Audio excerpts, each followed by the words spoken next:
Jesus said, do good for free. Good morning and welcome to 755 Live. For about 5 minutes, we'll talk about easy to remember soundbite versions of what Jesus said so we can put those commands into action and live the abundant life that Jesus promised. Today, we're going to hear from a guest disciple, Jesus Gonzalez. Good morning. This is Jesus Gonzalez. Here with you again to do the Jesus Said. Today's Jesus Said is do good for free. So the verses we will be reading from are Matthew 10, 7 through 8. Starting in verse 7, it says, "Go and announce to them that the kingdom of heaven is near. Heal the sick, raise the dead, cure those with leprosy, and cast out demons. Give as freely as you have received." So these are some of the instructions that Jesus sent the original 12 disciples out with. First, announce the kingdom of heaven, and then to heal the sick, raise the dead, cure those with leprosy, and cast out demons. And he says, give as freely as you have received. So when I see this, and again, going back to like the soundbite of do good for free, what it makes me think is we can't do things with an impure heart of what we have gained from God. We haven't been given freedom. We haven't been given life and hope and liberty from death and sin to use it as something that like is ours. I think sometimes we take ownership of something that doesn't belong to us. We didn't earn it. We didn't pay for it. It wasn't something that we have any kind of ownership over. And I think as such, God says to do it for free. Do everything you do for free. He says to first announce the kingdom of heaven. So we go back to Luke 9, 1 through 2, says Jesus, after he called the 12 together, he gave them power and authority over all demons and to cure diseases. And he sent them out to proclaim the kingdom of heaven and to heal the sick. Isn't it interesting that Jesus sent them out to announce and proclaim the kingdom of heaven by healing the sick and casting out devils? So those two things work together. He was saying like doing the good for free, doing the things that he's called us to do is how we're announcing God's kingdom. It's how we're showing that his kingdom comes. And I think that's even a huge aspect of what his kingdom is. His kingdom isn't something that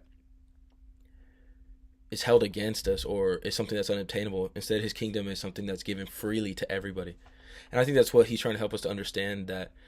And even, as we continue in Luke chapter 10, verse 19 through 20, it says, "Look, I have given you authority over all the power of the enemy, and you can walk among snakes and scorpions and crush them. Nothing will injure you. But don't rejoice because evil spirits obey you. Rejoice because your names are registered in heaven." And I think that's even goes back to what the whole point of this is, of doing good for free. It's like it doesn't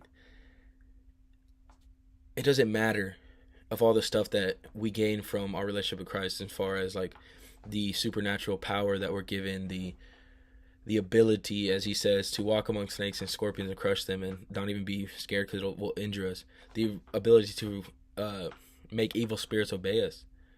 These aren't the things that matter. Instead, he's saying what matters is that we have eternal life, that we have our names registered in heaven, that we get to do all these things is cool, but it's not the point. Instead, the point is saying the kingdom of heaven is what matters, that eternity we get to spend with Christ. And he's saying to give it freely. Give it freely, give it freely, give it freely. And I think he's, again, addressing the heart. I think often when Jesus spoke to us, he was addressing our heart because he knew that at the end of the day, our hearts are going to be the hardest things for us to overcome. Our hearts are usually going to be selfish, usually going to choose to hold on to things as if it belongs to us. And he's saying, don't do that. He says, if you're going to give to somebody, just give to them. If you're going to offer help to somebody, offer that help and don't expect anything back. And he says, I think of the story what Jesus said, like what you've done to the least of these, you've done to me. Obviously, when you do something to the least of these, you don't have any expectation back that they can help you or that they're going to owe you something. And Jesus is saying, that's what you do it for. Do good for free. And why? Why we ask ourselves, why are we doing this? It's all about Jesus. That's what Jesus did. He gave us everything for free. He didn't ask for anything in return. He didn't ask us to, oh, here, let me give you eternal life and one day you can pay back. No, he said, this is the free gift I give to you. All you have to do is believe in me. And that to me is amazing. So the question for the day is, What can you do to help somebody? How can you help somebody for free? Don't expecting anything. What do you have that you can offer to somebody? So don't forget, guys, Jesus said, it says do good for free. So remember, do good for free today. Do as Jesus did, love like Jesus did, and announce the kingdom of heaven through all that. Thank you, guys. I hope you have a great day.